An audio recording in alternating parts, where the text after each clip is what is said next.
दामोदर दास मोदी।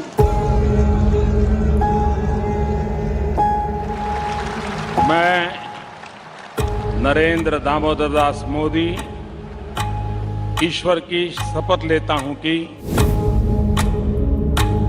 विधि द्वारा स्थापित भारत के संविधान के प्रति सच्ची श्रद्धा और निष्ठा रखूंगा। भारत की प्रभुता और अखंडता अक्षुण्ण रखूंगा।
इन कदमों के पीछे परिवर्तन का एक इतिहास है।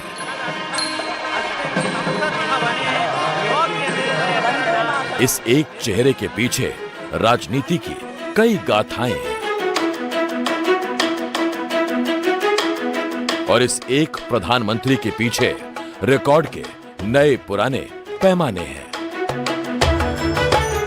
राम भारत की आस्था है, राम भारत का आधार है, राम प्रवाह है, राम प्रभाव है, राम नेति भी है, राम नीति भी है। मोदी की संवेदनाएं और मोदी की योजनाएं ये जमीन से जुड़े जीवन के अनुभवों से निकली है। 130 करोड़ देशवासी अगर छोटी छोटी चीजों को लेकर चल पड़े तो $5 ट्रिलियन इकोनॉमी कईयों को मुश्किल लगता है, वो गलत नहीं हो सकते, लेकिन अगर मुश्किल काम नहीं करेंगे तो देश आगे कैसे बढ़ेगा। हम और आप मिलकर के एक सुरक्षित और समृद्ध जम्मू कश्मीर का निर्माण करेंगे और ये मोदी की गारंटी है। न्यायपालिका ने अनेकों बार राष्ट्र प्रथम नेशन फर्स्ट के संकल्प को सशक्त किया है। जिनको किसी ने नहीं पूछा, हमने उन्हें पूछा है। इतना ही नहीं, हमने उसको पूजा है। आजादी है अधिकार परिश्रम का पुनीत फल पाने का, आजादी है अधिकार शोषणों की धज्जियां उड़ाने का। गौरव की भाषा नई सीख, भिखमंगों की आवाज बदल, सिमटी बाहों को खोल गरुड़, उड़ने का अब अंदाज बदल। स्वाधीन मनुज के इच्छा से ऊंचे पहाड़ हिल सकते हैं, रोटी क्या अंबर वाले सारे श्रृंगार मिल सकते हैं। राष्ट्रकवि रामधारी सिंह दिनकर की यह कविता हिंदुस्तान में जिस परिवर्तन का आसमानी सपना देखती है, उसे सच की जमीन पर उतार लाने वाले राजनेता का नाम है श्री नरेंद्र दामोदर दास मोदी। बचपन में चाय की केतली, 63 साल की आयु में भारत का उत्तरदायित्व, जिम्मेदारियों पर मोदी की पकड़ हमेशा मजबूत बनी रही। इसका परिणाम क्या हुआ? भारत के तार सपनों और संभावनाओं से जुड़ गए, विकास के रुके हुए पहिए विकसित भारत की तरफ मुड़ गए। और आज देखिए, दुनिया के कई देशों की इकोनॉमी से ज्यादा धन जन धन योजना के खातों में है, क्योंकि 2014 से लेकर अब तक देश की बागडोर मोदी के मजबूत हाथों में है।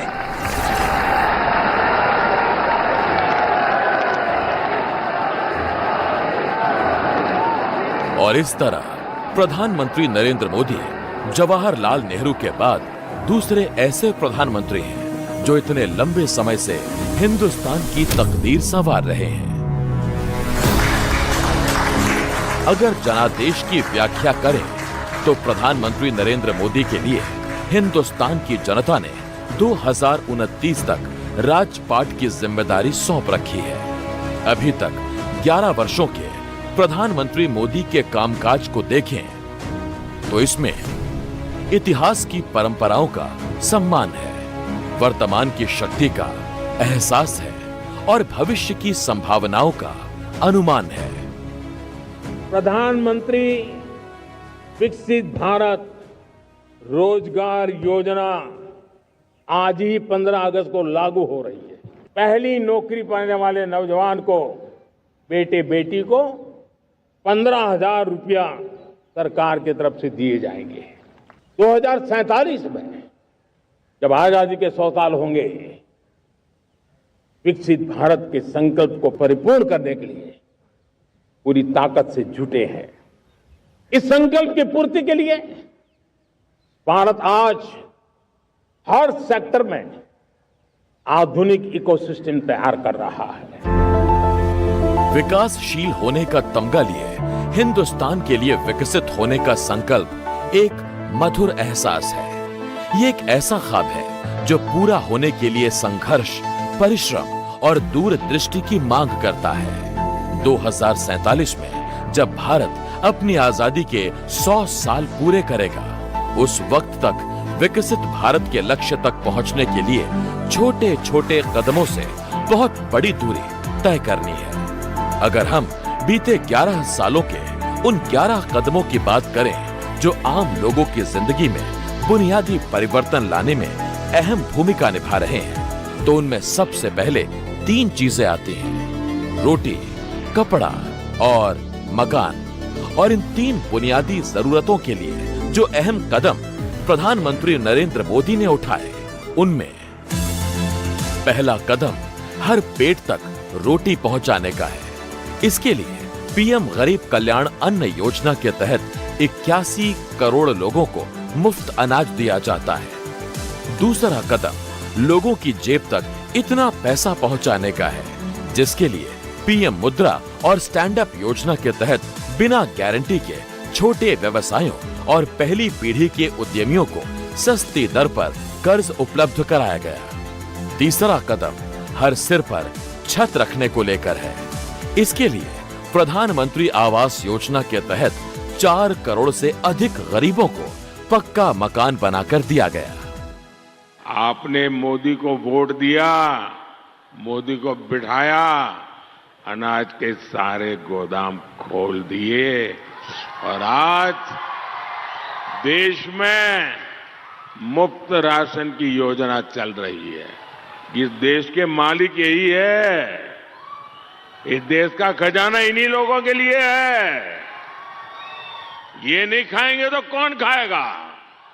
धरती इधर की उधर हो जाए, आपको मुफ्त राशन मिलने से कोई रोक नहीं सकता,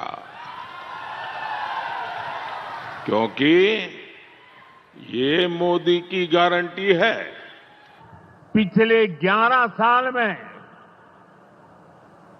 4 करोड़ से अधिक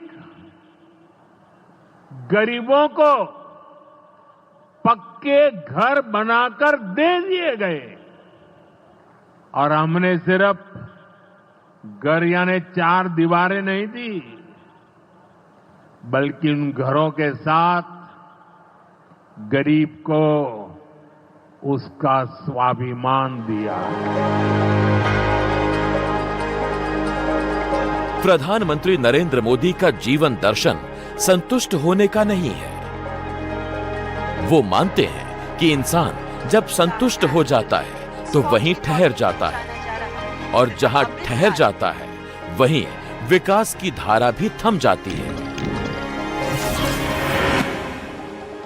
कोई कहता है कि बेसब्री बुरी चीज है, तो मैं समझता हूं कि अब वो बूढ़े हो चुके हैं।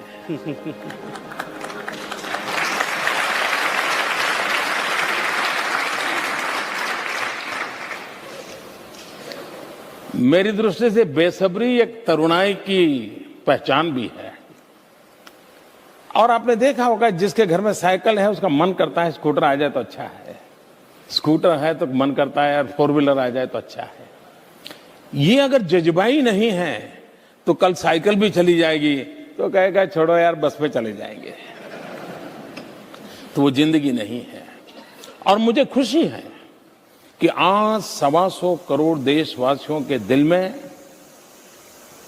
एक उमंग, उत्साह, आशा, अपेक्षा ये उभर करके बाहर आ रही है।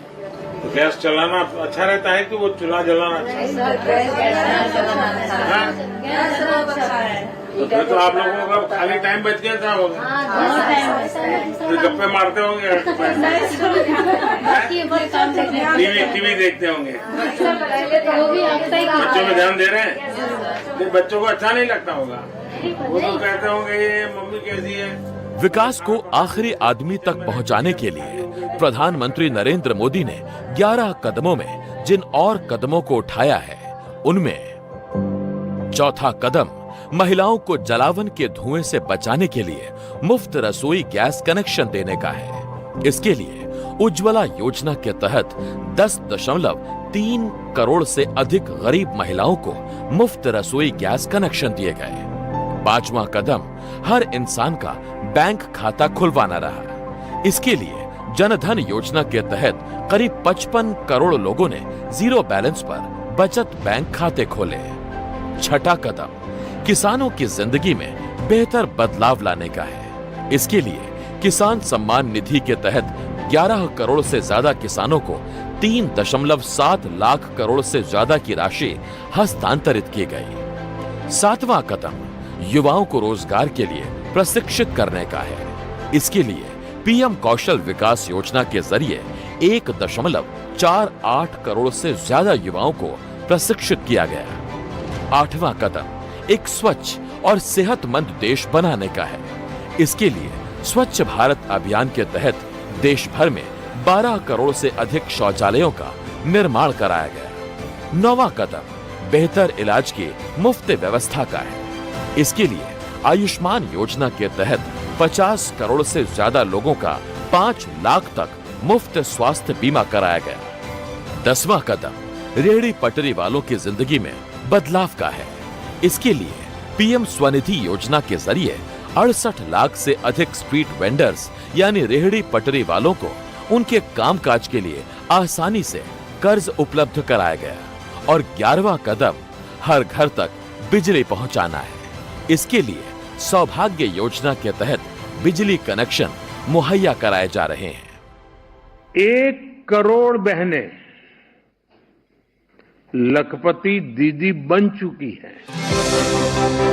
मुझे अब 3 करोड़ लखपति दीदी के आंकड़ों को पार करना है। योजनाओं को उत्साह के साथ लागू करना और इस बात को पक्का करना कि वो आम लोगों की जिंदगी को बेहतर बना सके, ये प्रधानमंत्री मोदी के विकास कार्य का मूल मंत्र है। मिशन के माध्यम से जैविक खेती, नए पद्धति से सब्जी लगाने की ट्रेनिंग मिली। आमदनी 17 से 18 हजार रुपए है। और पैसे इतने सारे कमा रहे हैं तो फिर इन पैसों का क्या करते हैं? जी माननीय प्रधानमंत्री जी, मैंने इस पैसे से अपने लिए सोना भी बनवाई, अपने हस्बैंड के लिए 2 व्हीलर भी ली। देखिए, आप जैसी दीदी का आशीर्वाद, आप जैसी मातृशक्ति का आशीर्वाद, वही मेरी सबसे बड़ी ताकत है। मैं जो कुछ भी काम कर सकता हूं वो देश भर की आप जैसी माताएं, बहनें, उनके आशीर्वाद है, उसी से कर पा रहा हूं। अब 2047 तक विकसित भारत बनाने का लक्ष्य कोई आज का नहीं है। 2014 में देश की बागडोर संभालने के बाद से ही प्रधानमंत्री नरेंद्र मोदी के विचारों के कदम उसी दिशा में बढ़ते चले गए हैं। लेकिन ये सब तभी हो सकता है जब देश का खजाना आबाद रहे। 2014 में जब पीएम मोदी ने देश की बागडोर संभाली थी, तब भारत की अर्थव्यवस्था 10वें नंबर पर थी, लेकिन आज ये 4थे नंबर पर है। जिस रफ्तार से भारत की अर्थव्यवस्था आगे बढ़ रही है, उससे उम्मीद है कि 2 से 2.5 साल में भारत दुनिया की तीसरी अर्थव्यवस्था बन जाएगा।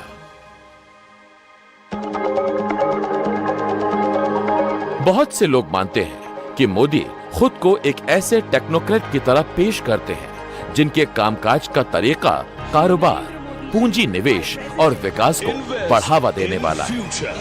वैसे पश्चिमी देशों में भारत के बढ़ते दबदबे की बड़ी वजह भारत का विशाल बाजार होना भी है। आज भारत दुनिया की फास्टेस्ट ग्रोइंग मेजर इकोनॉमी है। पिछले 11 इयर्स में हमारी इकोनॉमी 10वें नंबर से टॉप 5 में पहुंच गई। हम बहुत तेजी से टॉप 3 इकोनॉमी बनने की ओर आगे बढ़ रहे हैं। ये स्पीड हमें कैसे मिली है? ये स्पीड हमें रिफॉर्म, परफॉर्म, ट्रांसफॉर्म की स्पिरिट से मिली है। मैं मानती हूँ इस सरकार प्राइम मिनिस्टर मोदी जी के नेतृत्व में लगातार पब्लिक इन्वेस्टमेंट करने में और हमारे पब्लिक सेक्टर का रोल बढ़ाने में और हमारे पॉलिसी जैसे डिसइन्वेस्टमेंट के पॉलिसी हो, इन सब के कारण हम इकोसिस्टम तैयार कर रहे हैं कि ज़्यादा इन्वेस्टमेंट इस देश में हो। मौका भारत में है और फास्टेस्ट ग्रोइंग हम इस साल भी हैं, आने वाले साल भी रहने वाले हैं और पूरे दुनिया देख रही है भारत की ओर। जब जेब में सिक्के बचते हैं, जब पेट में रोटी होती है, उस वक्त ये जर्रा हीरा है, उस वक्त ये कतरा मोती है। जिस देश की जेब खाली होती है और पेट भूखा, उसे ना कोई गले लगाता है, ना इज्जत की नजर से देखता है। ये बात मोदी बहुत पहले समझ चुके थे। प्रधानमंत्री पद की शपथ लेते ही वो अर्थव्यवस्था को धार देने में जुट गई। नतीजा, एक समय डेड इकोनॉमीज की लिस्ट में शामिल भारत आज दुनिया की सबसे तेजी से बढ़ती हुई अर्थव्यवस्था है। पहले अपनी रैंकिंग जानने के लिए लिस्ट को बहुत नीचे तक स्क्रॉल करना पड़ता था और आज मोदी जी के नेतृत्व में हम दुनिया की चौथी सबसे बड़ी इकोनॉमी बन चुके हैं। 2014 में जब प्रधानमंत्री नरेंद्र मोदी ने देश की बागडोर संभाली थी, तब रुपया तेजी से नीचे गिर रहा था। एक तरफ रुपए का सिक्का बुलंद करना था, दूसरी तरफ देश का खजाना भी भरना था, तीसरी तरफ लोगों की जिंदगी भी बेहतर बनानी थी। इसके लिए मेक इन इंडिया के जरिए भारत को आत्मनिर्भर बनाने की कोशिशें तेज हुई। स्वरोजगार के लिए स्टार्टअप इंडिया शुरू हुआ। भारत माला और सागर माला के जरिए देश में सड़कों का रिकॉर्ड स्तर पर जाल बिछाया गया। कोरोना काल में लोगों के बचाव के लिए मुफ्त राशन से लेकर वैक्सीन तक की व्यवस्था की गई और टैक्स सिस्टम को बेहतर करने के लिए जीएसटी लागू किया गया। और अब उसी जीएसटी के अंतर्गत आम लोगों पर टैक्स का बोझ न पड़े, इसके लिए टैक्स में कटौती की घोषणा खुद प्रधानमंत्री मोदी ने की। हम नेक्स्ट जनरेशन जीएसटी रिफॉर्म्स लेकर के आ रहे हैं। ये दिवाली के अंदर आपके लिए तोहफा बन जाएंगे। सामान्य मानवीय की जरूरतों के टैक्स भारी मात्रा में कम कर दिए जाएंगे। बहुत बड़ी सुविधा बढ़ेगी। हमारे एमएसएमई, हमारे लघु उद्यमी, इनको बहुत बड़ा लाभ मिलेगा। रोजमर्रा की चीजें बहुत सस्ती हो जाएगी और उससे इकोनॉमी को भी एक नया बल मिलने वाला है। अगर सरकार का खजाना भरा तो इसके साथ बुनियादी ढांचे पर भी प्रधानमंत्री नरेंद्र मोदी का पूरा फोकस रहा। 2014 में मेट्रो सिर्फ 5 शहरों तक सीमित थी, लेकिन अब 24 शहरों में 1000 किलोमीटर से ज्यादा का मेट्रो रेल नेटवर्क है। 2014 से पहले लगभग 20,000 किलोमीटर रेल मार्ग का विद्युतीकरण किया गया था, लेकिन पिछले 11 साल में ही 40,000 किलोमीटर से ज्यादा रेल मार्ग का विद्युतीकरण किया गया है। 2014 तक राष्ट्रीय राजमार्गों की लंबाई 91,000 किलोमीटर थी, जो अब 1,46,000 किलोमीटर हो गई है।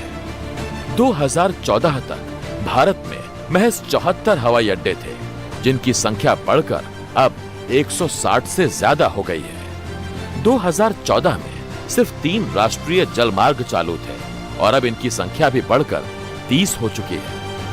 इन प्रयासों का असर ये हुआ कि 2014 में भारत का कुल विदेशी मुद्रा भंडार लगभग 304 अरब डॉलर था, जो मार्च 2025 तक दोगुने से भी ज्यादा बढ़कर 693 अरब डॉलर हो गया है।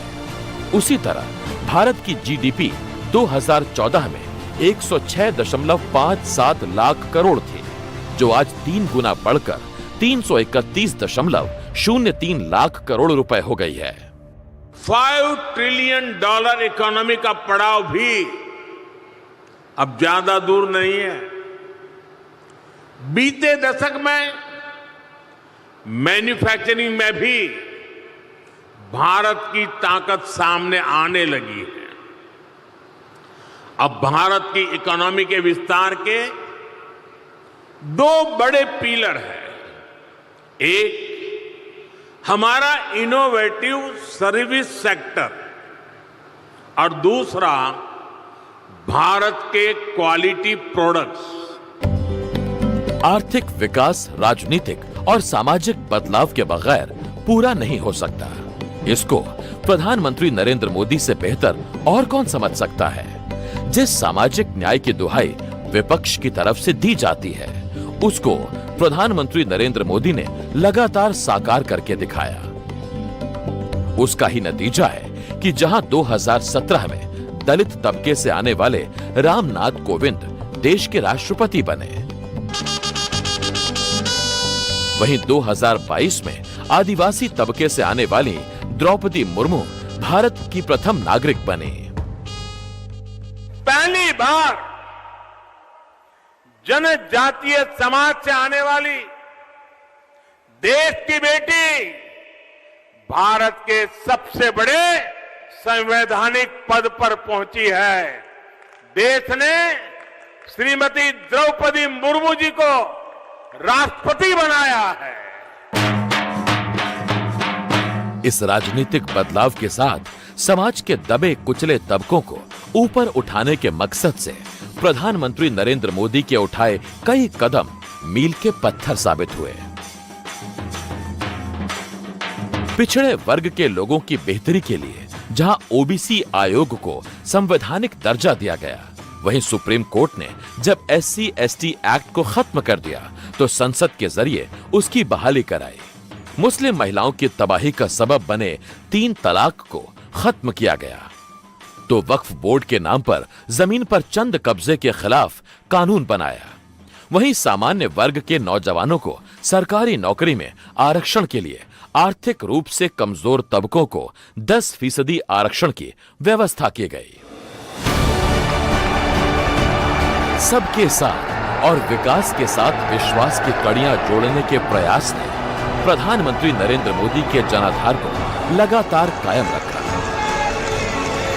उसका ही नतीजा है कि प्रधानमंत्री मोदी लगातार 3 बार चुनाव जीतने और प्रधानमंत्री बनने में सफल रहे।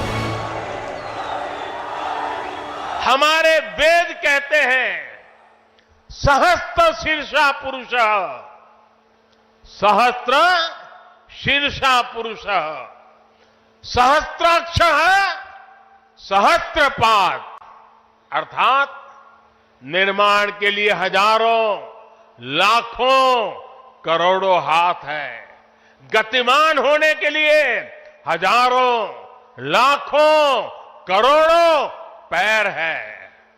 आज हमें भारत में उसी विराट चेतना के दर्शन हो रहे हैं।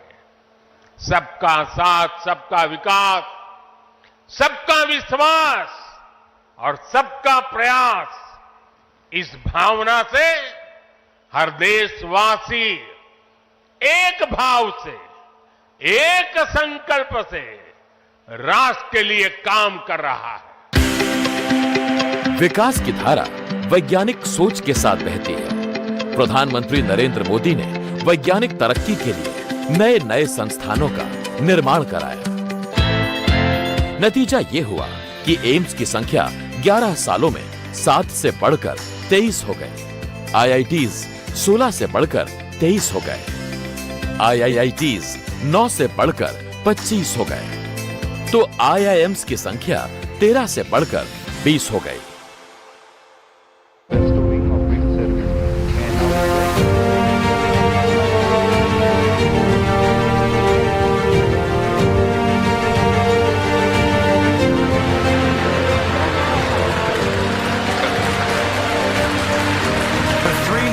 begins a new chapter in space, takes flight. That's going to be the entry point. धरती ही नहीं, आसमान के पार अंतरिक्ष तक भारत का तिरंगा लहराने के जुनून ने भी अपना रंग दिखाया। अच्छा शुभ, अंतरिक्ष की विशालता देखकर सबसे पहला विचार क्या आया आपको? भारत सच में बहुत भव्य दिखता है, बहुत बड़ा दिखता है। हमें मिशन गगनयान को आगे बढ़ाना है, हमें अपना खुद का स्पेस स्टेशन बनाना है और चंद्रमा पर भारतीय एस्ट्रोनॉट की लैंडिंग भी करानी है। जो मुझे लेसन्स मिले हैं, जो मुझे सीख मिली है, वो सब एक स्पॉन्ज की तरह मैं एब्जॉर्ब कर रहा हूं और हम इन्हें इफेक्टिवली अपने मिशंस में इनके लेसन्स अप्लाई कर सकेंगे। अब भारत सिर्फ उड़ान नहीं भरेगा, भविष्य में नई उड़ानों के लिए मंच तैयार करेगा। Devanshu Shukla is the next one to come across representing Israel. For entry and landing, and parachutes are deployed. As our second crew member exiting the spacecraft. अंतरराष्ट्रीय अंतरिक्ष स्टेशन के लिए एक्सियोम 4 स्पेस मिशन के pilot group captain Shubhanshu Shukla जब स्वदेश लौटे तो प्रधानमंत्री नरेंद्र मोदी से मुलाकात की। उनसे मुलाकात के वक्त प्रधानमंत्री मोदी की खुशी किसी बच्चे जैसे दिख रही थी। –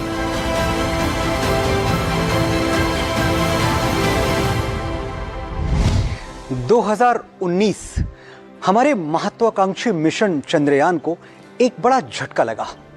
दुर्भाग्यवश चंद्रयान 2 मून पर सॉफ्ट लैंड नहीं कर पाया। प्रधानमंत्री मोदी उस दिन श्रीहरिकोटा में ही थे, इसरो हेडक्वार्टर्स में। इसरो का पूरा स्टाफ आंसुओं में डूबा हुआ था, लेकिन मोदी जी ने इसरो चीफ की छलकती हुई आंखों को गले लगाकर पूरे भारत को संदेश दे दिया, जिन मुसाफिरों के लक्ष्य बड़े होते हैं वो बाधाओं से घबराते नहीं। ये नया भारत है, फिर से उठेगा और दुगनी शक्ति के साथ आगे बढ़ेगा। हुआ भी यही। हमारे वैज्ञानिकों ने ठीक 3 साल 11 महीने बाद चंद्रमा के अनछुए साउथ पोल पर तिरंगा लहरा दिया। शिव की जटाओं में चंद्रमा है, जो इस बात पर हंसते थे आज चंद्रमा पर शिव शक्ति पॉइंट देखकर दांतों तले उंगलियां दबाते हैं। 3, 2, 1, 0 +5 seconds. लिफ्ट ऑफ नॉर्मल, पीवा ट्रैकिंग, ऑटो ट्रैकिंग। कर सकते हैं कि टाइमर मॉड्यूल, पेटो ट्रैकिंग, अपडेट परफॉर्मेंस नॉर्मल, 2023 में हिंदुस्तान के लिए वो सुनहरा समय आया जब चंद्रयान 3 चंद्रमा तक पहुंचने में कामयाब रहा। L110 stage performance normal. Our moon mission is also based on the human-centric approach. Therefore, this success belongs to all of humanity, and it will help moon missions by other countries in the future. न अतीत की परंपरा को भूलना, न वर्तमान के अथक परिश्रम से भागना और न ही भविष्य के सुनहरे सपनों के लिए रणनीति बनाने से पीछे हटना। इस खासियत ने प्रधानमंत्री नरेंद्र मोदी को सिर्फ प्रधानमंत्री ही नहीं बनाया, बल्कि नरेंद्र मोदी से ब्रांड मोदी में तब्दील कर दिया।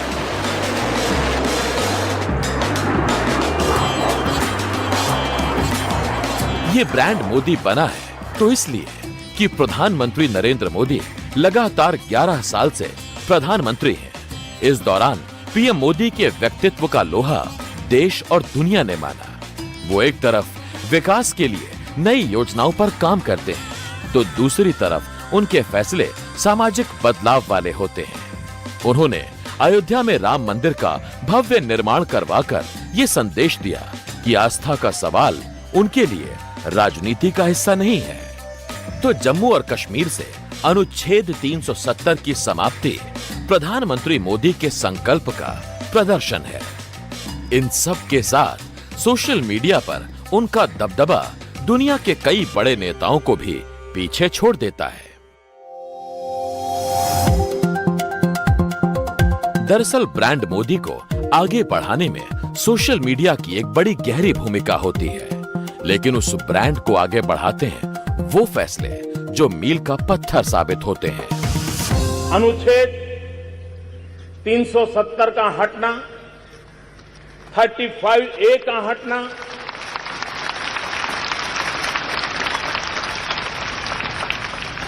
सरदार वल्लभ भाई पटेल के सपनों को साकार करने की दिशा में एक अहम कदम। भारत की दोनों सदनों ने, राज्यसभा और लोकसभा ने 2/3 बहुमत से पारित कर दिया।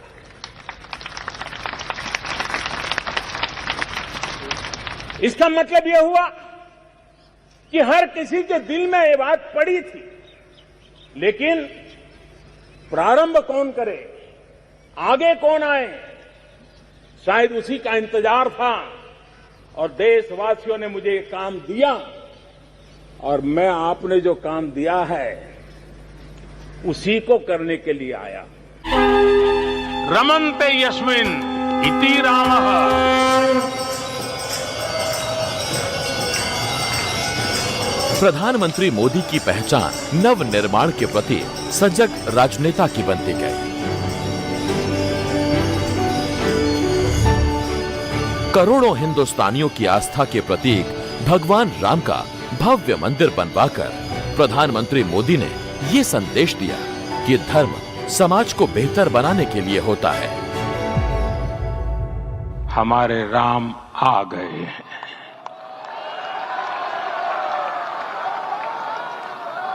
सदियों की प्रतीक्षा के बाद हमारे राम आ गए हैं। सदियों का अभूतपूर्व धैर्य, अनगिनत बलिदान, त्याग और तपस्या के बाद हमारे प्रभु राम आ गए हैं। 22 जनवरी 2024 ये कैलेंडर पर लिखी एक तारीख नहीं, ये एक नए काल चक्र का उद्गम है। हमें आज से, इस पवित्र समय से अगले 1000 साल के भारत की नींव रखनी है। मंदिर निर्माण से आगे बढ़कर अब हमें सभी देशवासी यहीं इस पल से समर्थ, सक्षम, भव्य, दिव्य भारत के निर्माण की सौगंध लेते हैं। जिस संघ को आज नई इमारत में स्थापित किया जाएगा, वहीं लोकतंत्र का नया मंदिर यानी नई संसद भी प्रधानमंत्री नरेंद्र मोदी ने ही बनवाया। और जब नई संसद को राष्ट्र के नाम समर्पित किया जा रहा था, तब सभी धर्म गुरुओं ने मिलकर पूजा अर्चना की थी।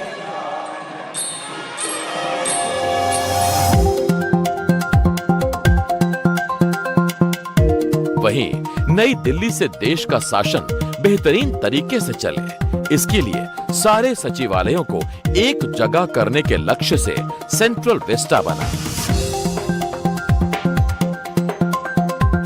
अमृत काल में इन्हीं भवनों में विकसित भारत की नीतियां बनेगी।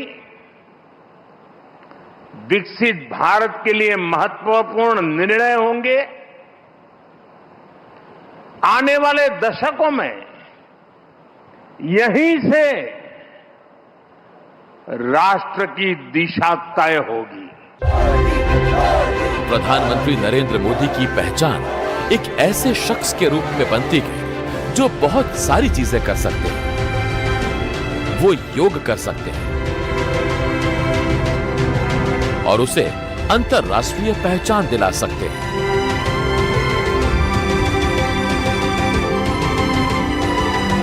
मन की बात में वो लोगों से संपर्क साधने के लिए मन की बात कर सकते हैं। मन की बात में एक बार फिर बात होगी देश की सफलताओं की। मेरा अटूट विश्वास है कि सामूहिक प्रयास से बड़े से बड़ा बदलाव लाया जा सकता है। कोई नया आइडिया है क्या? चुनौतियां तो अपने आप को करनी चाहिए। बहुत से लोग वो परीक्षा पर छात्रों से चर्चा करके उनका हौसला बढ़ा सकते हैं। तो पहले खुद से खुद को मिलना पड़ता है। कभी अपने आप को पूछा है कि मैं जीवन में क्या बन सकता हूँ, क्या कर सकता हूँ? वो सीमा पर सैनिकों के बीच जाकर अपनी दिवाली मना सकते हैं। जब मैं दीपावली का पर्व आप लोगों के बीच मनाता हूँ तो मेरी दीपावली की मिठास कई गुना बढ़ जाती है। एक नेता से आगे किसी नेता की पहचान कैसे हो सकती है? इसको आप अमेरिका के जाने माने रिसर्च संस्थान प्यू रिसर्च सेंटर के एक सर्वे से समझ सकते हैं।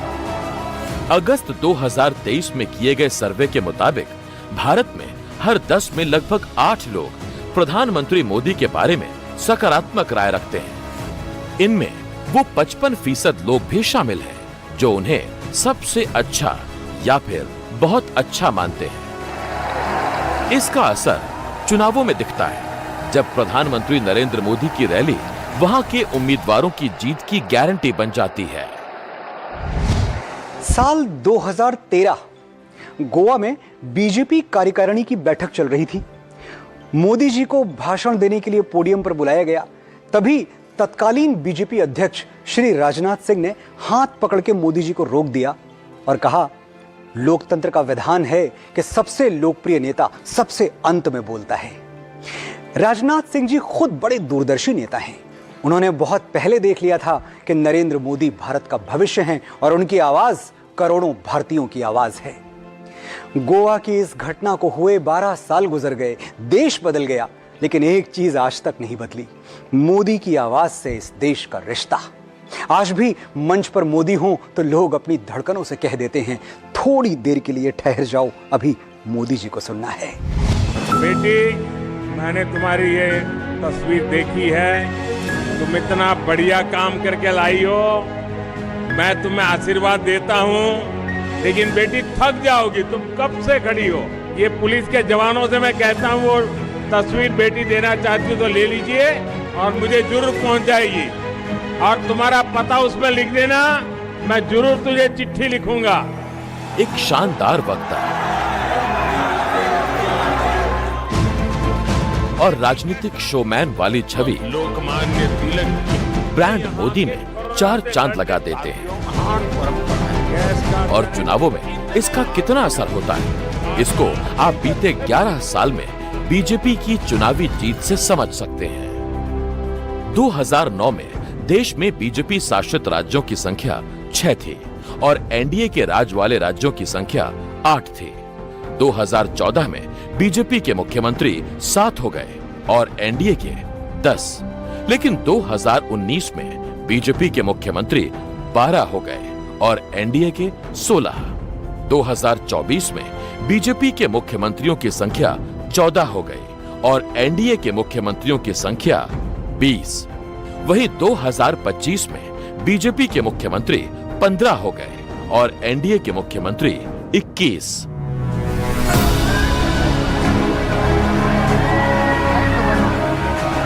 प्रधानमंत्री मोदी जी ने भारत के राजनीतिक संस्कृति में परिवर्तन लाया। जातिवाद से, भ्रष्टाचार से, धत्ता दिखाकर विकासवाद, डेवलपमेंट, गांव की, गरीब की, वंचित की, पीड़ित की सेवा, उनके जीवन स्तर में परिवर्तन आए। इस बात के लिए जिस तरीके से आपके नेतृत्व में देश में काम हुआ, उसको भी यह चुनाव के नतीजे मुहर लगाते हैं दोनों हाथ ऊपर करके मेरे साथ बोलिए, बजरंग बली की। हमने तो हमारा गरीब ना कपाड़ में चमक तो पसीनो सोनारी जेम चमक तो देखा तो। दरअसल प्रधानमंत्री नरेंद्र मोदी केवल भाषणों, अपनी भाव भंगिमाओं और तेवरों से ही लोगों से संवाद नहीं करते। सब लोगन के प्रणाम करता ने, बल्कि वो जहां भी जाते हैं हाय बहन सैनिक, वहां के लोगों से सीधा संपर्क करते हैं, ना कुटुंब सभ्युलारा, उनकी बोली में बात करके। कन्नड़ नाडिन नन्न नमस्कार गलो। सिद्धेश्वर आणि अहल्याबाई होलकर यांच्या धरतीला मी वंदन करतो। ठाकुर बुधराम जी को गुजरात बुला करके उनका सम्मानित किया था। वो लोगों के दिलों में उतरते हैं। आप बोलिए चौकीदार हूँ, उनकी पहचान मैं भी, और परंपरा से जुड़े परिधान पहनकर वो लोगों के जज्बात से अपनी बात को जोड़ते हैं। पाकिस्तान को कभी अपनी हुंकार से, पाकिस्तान के अवाम को आगे आना होगा, पाकिस्तान के नौजवानों को आगे आना होगा। सुख चैन की जिंदगी जियो, रोटी खाओ, वरना मेरी गोली तो है ही। आपके द्वारा जन औषधि दवाइयां मिली, मैंने खाना सुन लिया और मेरी दवाइयां जो है 5,000 की आती थी। तो कभी भावुकता के समंदर में लोगों को भिगोते जाते हैं अपने रूंधे गले और आंसुओं से। मैं अपने खर्चा और फल फ्रूट वगैरह खाती हूँ। और मैं मोदी जी, मैंने ईश्वर को तो नहीं देखा, लेकिन मैंने आपको ईश्वर के रूप में देखा है। आपको बहुत बहुत धन्यवाद।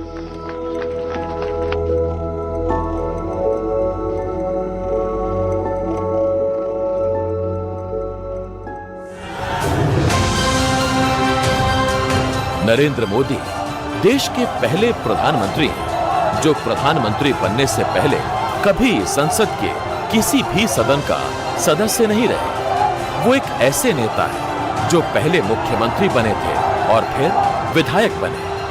वो एक ऐसे नेता हैं जो पहली बार सांसद बने और सीधे प्रधानमंत्री बने। और उस प्रधानमंत्री के साथ दुनिया का सबसे बड़ा ये लोकतंत्र पिछले 11 वर्षों से लगातार विश्वास की डोर से बंधा हुआ है।